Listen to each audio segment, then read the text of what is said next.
Magandang umaga po, magandang tanghali, magandang hapon, magandang gabi mga kaantingero-antingera ko dyan.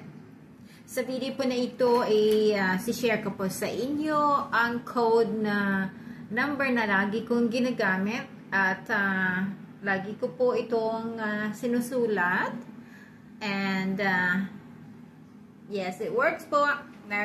Sa akin po ay nagwo-work siya. So, gusto ko lamang pong i-share ito kasi Holy Week po ngayon. So, okay naman po, maganda naman na mag-share tayo ng ng informasyon pagdating sa ganito. Maniwala po kayo sa hindi. Nasa sa inyo po yan. Pero sa akin po, ang aking paniniwala lagi ay ako ay maswerte.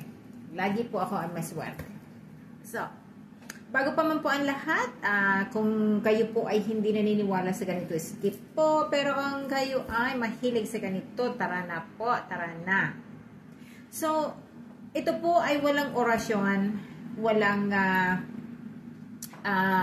tawag dito, walang devotion, ito ay lamang, yung maniwala ka. Hindi ito yung halimbawa every Saturday or every Tuesday, every Friday, mananasal ka. Hindi po, ito ay kung kailan mo malaman, saka mo isulat, or kung gusto mo, isulat mo. Nasa sa iyo, basta siguraduhin na hindi masunog yung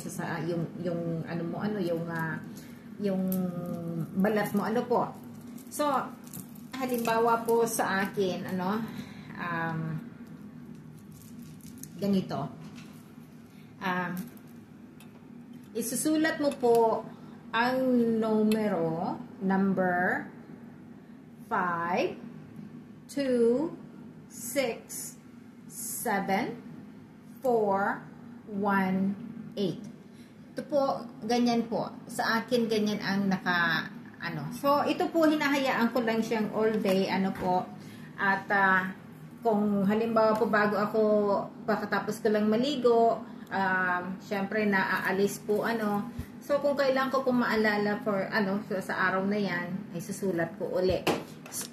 Ito po, ay yung frequency niya, ay magandang nag-aakit po talaga ito ng pera. So, sa mga antingero-antingera ko dyan na gusto ng swerte, kung ito po ay gawin ninyo at kung ilang araw bago ninyo ma-achieve yung hinihingi ninyo, please let me know po. Or kung ito naman ay alam na ninyo, please let me know.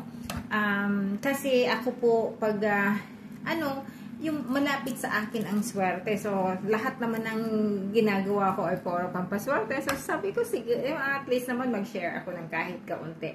So, anyway po, very short lang ito. God bless you all. And sana maraming panswerte ang dumating sa inyo at sa akin. Enjoy po!